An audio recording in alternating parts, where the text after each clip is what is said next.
صرف او صرف جناب العزیز صاحب ته په پوښتنه مینه باندې ډالۍ کوم چې هیڅ غرض مې په ذاتي نظر کې نشته هیڅ غرض مې په ذاتي نظر کې نشته که څوک وایي زه پې هر رنګې قسم خورم او ما خوړلې د پښتو د سره نه ده ما خوړلې د پښتو د سره نه ده ځکه خورم همیشه د پښتو غم خورم چې ډکه د سرو سپینو نه اوس دې کیسو ته پاتې شوه غني استاد چې ډکه د سرو سپینو نه اوس دې کیسو ته پاتې شوه خاوره پوښتنه چې مې د سوال لوبو ته پاتې شوه مرنه چې ډکه د سرو سپینو نه اوس دې کیسو ته پاتې شوه خاوره پوښتنه چې مې د سوال لوبو ته پاتې شوه ای مولا خاندیب شهیده راشه چې ووینې ای مولا خانزیب شهید راشه چې ووینې ستا هغه شتمنه پښتونخوا چندو ته پاتې شوه ای مولا خانزیب شهید راشه چې ووینې ستا هغه شتمنه پښتونخوا چندو ته پاتې شوه ګرانه ده چې دا پښتنه خاوره بیا آباده شي ګرانه ده چې دا پښتنه خاوره بیا آباده شي داسې بې ضمیره بې پښتو سرو ته پاتې شوه او چا چې د دې خاورې په مخ ټول عمر ټوکلي دي څوک چې په خاطر ترې نه خو دا مې د دې وخت او د حالاتو عکاسي راغستې ده چې چا چې د دې خاورې په مخ ټول عمر ټوکلي دي خدایه نو بیا څنګه اخر څنګه هغو ته پاتې شوه او دې پښتنې خاورې چې نران خپل زیږولي وو بیا څنګه وارثه سرتور سر پردو ته پاتې شوه او خپلې پښتونخوا وه خو د وخت د ارتباط په زور ورانه شوه ورسره ژړندو کڼو ته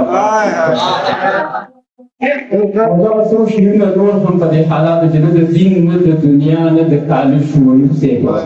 چې نه د دین نه د دنیا نه د کالو شویز بېحیسه بوج په سر د ژوندانو شو چې دې درې کم اتیا کاله بې شمار روپۍ تیر پیدا شو که نه ډېر بهتانم به شو چې د درې کم اتیا کالو په شمار وکړې ډېر پیدا شو که نه ډېر پښتانه مړ شو چې په سر د پښتنو پر څو لتلي څو خبرې چې اوس هغه خلک څه شو چې په سر د پښتنو پر څو لتلي څو خبرې چې اوس هغه خلک څه شو چې راوړي دا مناوې پښتونخوا ته دغې جنګ ته مو د سترګو تورو شو چې راوړي دا مناوې پښتونخوا ته دغې جنګ ته مو د سترګو تورو شو چې خبره د پښتون په خط کې راغله نو ډېر ښاغلي هم کاڼو شو هم ړانده شو او دغه څو شعرونه نور هم چې نه پښتو له نه پر سوله برځي موږ پښتانه صرف په نوم د غیرتي وي یا وړاندې د عمران خان له بیبي اوازو کې پټان غیرتي قوم کړی ډوډه زیاته سره په اسلام آباد کې هله ورواره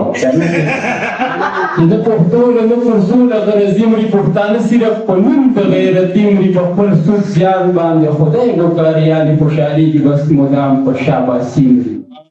او د آباد اسلام آباد په نوم جلسو کې پیسې څوک کړي او د چا پکې بچي مري او چې تر څو روان بې لارې پښتانه وي نو تر هغې به هم داسې لاروي وي غني استاد چې تر څو روان بې لارې پښتانه وي نو تر هغې به هم داسې لاروي مري او عجیبه شان تماشه د راشه وینه غاټان مخکې خو ګولو خواران لوستي مري عجیبه شان تماشه د راشه وینه غاټان مخکې خو ګولو خواران لوستي مري او چې په حال کې د پښتون دا کوم کردار دی نو ستر تاریخ پتې او تر د ماضي مري او دغه څو شعرونه بیا محمد صاحب ته چې د تقدیر ویش دی څوک بدۍ له څوک هغې له رسوي د تقدیر ویش دی څوک بدۍ له څوک هغې له رسوي ګوره څوک تخت له رسوي یاره څوک تختې له رسوي او زه په خپل سپین نیت مطمئن یم که هر څنګه وي ما به د یار سره د وخت کړې وعدې له رسوي او مین به دواړه وي خو مینه مینه خم بویه بورا ګلاب له او پتنګ به ځان لمبې له رسوي او په دې ارمان به کور له ځم چې دا رهبر به څوک وي په دې ارمان به کور له ځم چې دا رهبر به څوک وي چې پښتانه به د باچا خان نظریې له رسوي مرده چې په دې ارمان به کور له ځم چې دا رهبر به څوک وي چې پښتانه به د باچا خان نظریې له رسوي زه لا تر اوسه کاپیې او ردیف نه پېژنم د توکل غشی دی خو خدای وس پورې له رسوي نور ووایم که بس او دغه خپل سچوس صاحب ته او د وکیلانو ته په دوی باندې چې کله کله بریدونه وشي په غریبانانو بیا دا غټ سنګانو د راځي او صرف په قبرونو له څیرې غوړي د دوی ته د سپېشل ډالۍ کومه چې په کوم هنر باندې قاتل مې د سر خواله راځي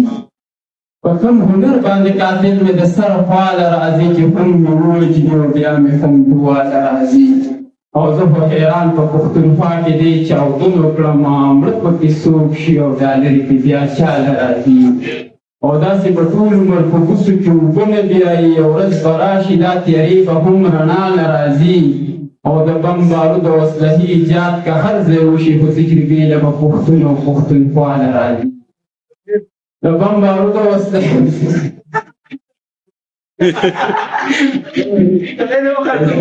Yalla gue itu baru guna pembangun semua dan itu kedua das ke pauliu kan iman itu pembangun itu sahijat ke har zeuji و تجربه د پښتونخوا راځي او دا په متل شوی د ملک سوریه د ملک سپېدې زما کاله ته د کاله سړی مقدار راځي همدغه خلک قاتلان ګورې د دې خلکو دی دا کور په کور کې څوک زخمیان او شهدا له راځي او نن خو د حق ویناو طرف خپل غزل کې وکړه خو ځان خبر کړه نتیجه به یې سبا ده څوک مریدي کوي او چا د ځان نه پیر جوړ کړی څوک مریدي کوي او چا د ځان نه پیر جوړ کړی ځان پر کېدو له هر سړي خپل تدبیر جوړ کړی یو چې ترې لاړ شي سمدستي ورته بل کډه راوړي د زړه د کور نه راله خپلو سم جاګیر جوړ کړی یو چې ترې لاړ شي سمدستي ورته بل کډه راوړي د زړه د کور نه راله خپلو سم جاګیر جوړ کړی دومره شتمنه پښتونخوا کې دې سپېرې بدمنۍ د باچاهۍ لایق پښتون دی چې فقیر جوړ کړی او سل نیم سړو په شل پنځوس کروړه ولس کې ګوره خپل اقتدار دپاره ګیر چاپېره ویر جوړ کړی او دې پښتنو ته چې زه ګران یم دا هسې نه ده ما په خپل شعر کې د دې کام ګرځر